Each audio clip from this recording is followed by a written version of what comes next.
How's it going, fellas? My name's Andy, and we're gonna get straight into the video. I'm gonna grade every single lottery pick of the 2018 draft based on their fit on the team and how good they are relative to their draft position. Alright, let's begin. Number 1, DeAndre Ayton, A. Honestly, I still think Luka is and will be the best player in this draft class, and that's why it's not an A+. But you can't go wrong with Ayton. He's projected to be a generational big man and the best one we've seen since Anthony Davis. But unlike Davis, Ayton already has an NBA level body. He's listed at 7'1", 260 pounds, which is about the size of Joel Embiid when he came into the league. Except Ayton does not have the same injury concerns. He can pretty much do it all. He's the perfect example of what the skill set of the modern NBA big man should be.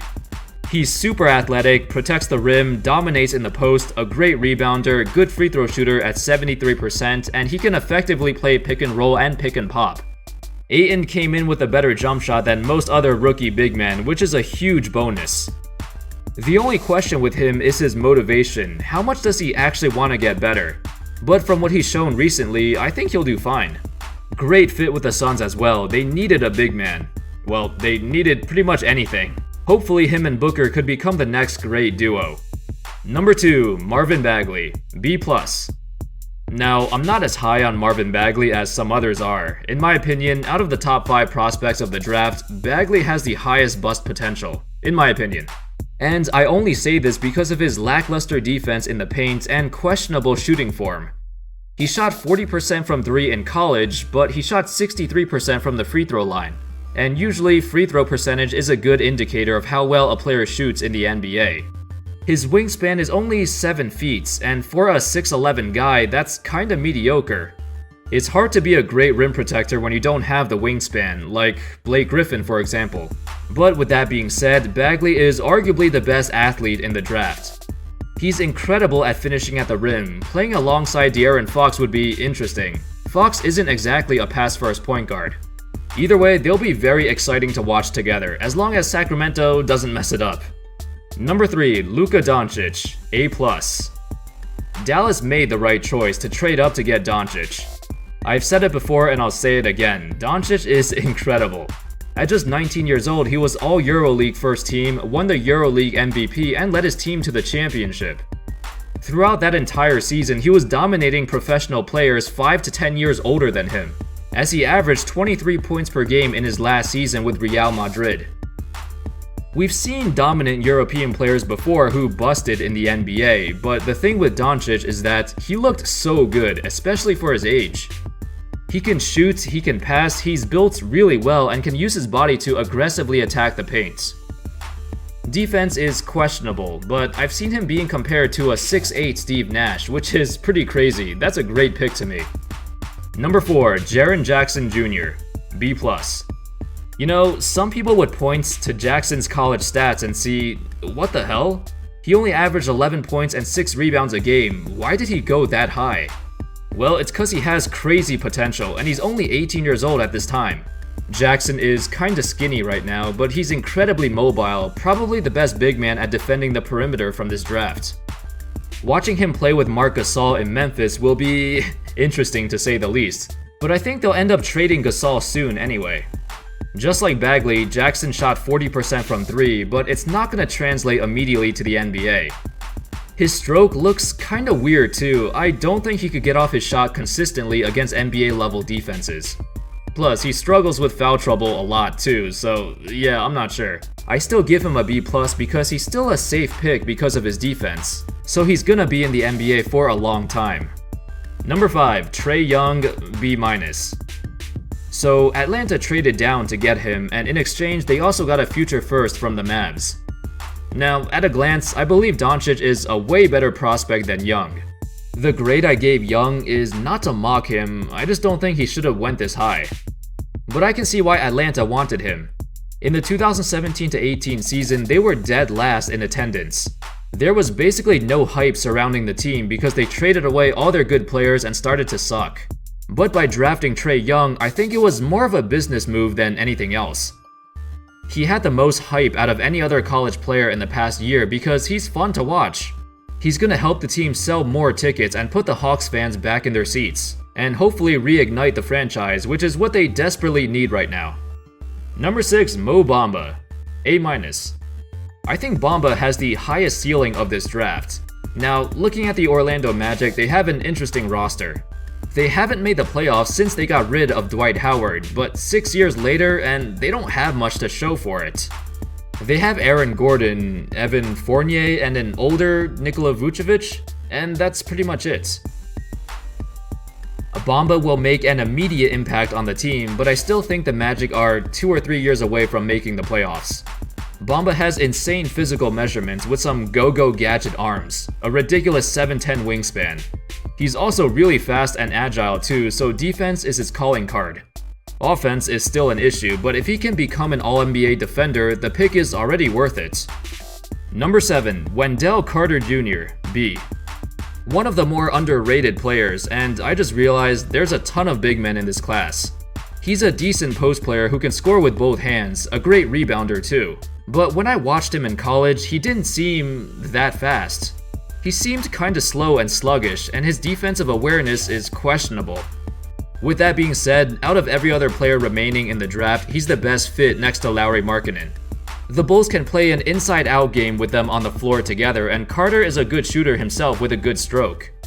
They had the chance to get a point guard like Sexton or Shai, but I agree with them not doing it, cause I believe Wendell is the better prospect.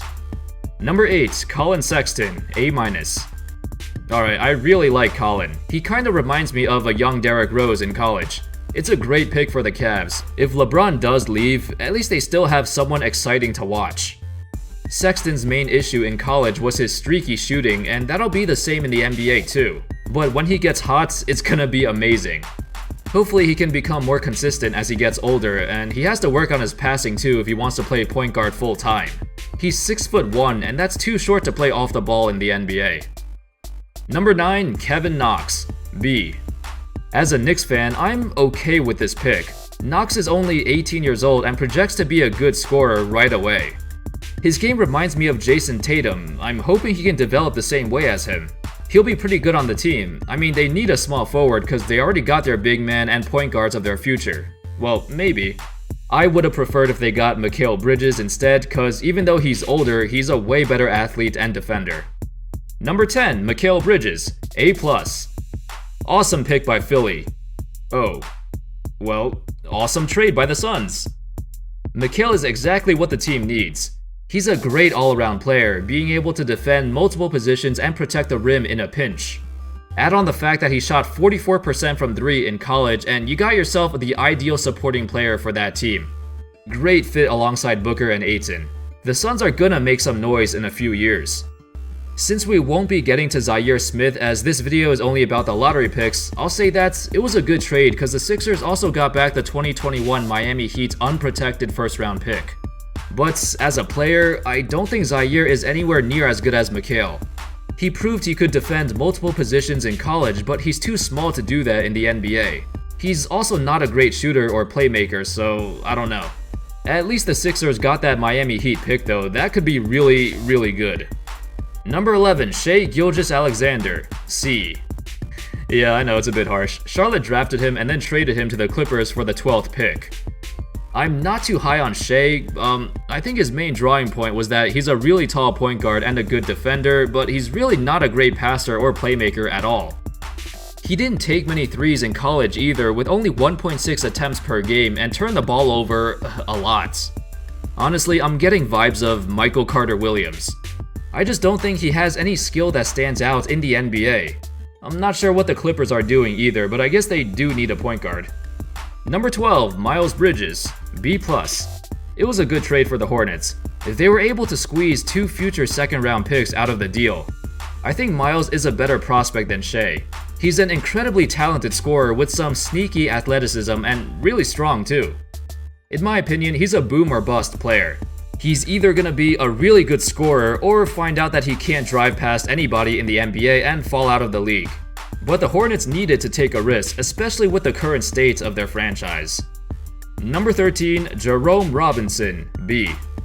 I'm really surprised he went in the lottery. He's a great shooter and would play off the ball really well, so I guess it's a good fit with the Clippers and their other rookie, Shai. I'm sure they're hoping Jerome could become the next Klay Thompson, at least offensively. He's a really good scorer and cutter. Number 14. Finally, it's Michael Porter Jr., A+. Alright, I really believe Denver got the biggest steal in like NBA history, and I'm not even joking. Yeah, I'm aware of Porter's back issues, but he has the talent of a number 1 overall pick. Just a year ago, he most likely would have been the number 1 pick. As a player, as a talent, he's as good as any prospect we've ever seen. It's kinda crazy how, remember Joel Embiid dropped from number 1 to number 3 despite having a serious foot injury? Yet, Porter Jr. dropped almost out of the lottery.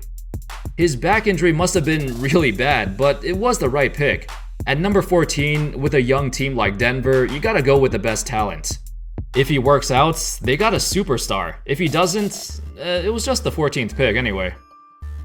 And I'll do one more. Troy Brown went number 15 to DC. From what I've seen, he was pretty ball dominant in college, so I'm not sure how that's gonna work with Wall and Beal. They've already got Otto Porter and Kelly Oubre too, who play basically the same position as Brown. The Wizards are obviously trying to win now, so I felt like they could have used like Dante DiVincenzo as a backup guard, which they're lacking. Anyway, that's all folks. Those were all my grades on the lottery picks of the 2018 NBA Draft. Let me know your thoughts on the draft. Do you agree or disagree with who your team drafted or traded for?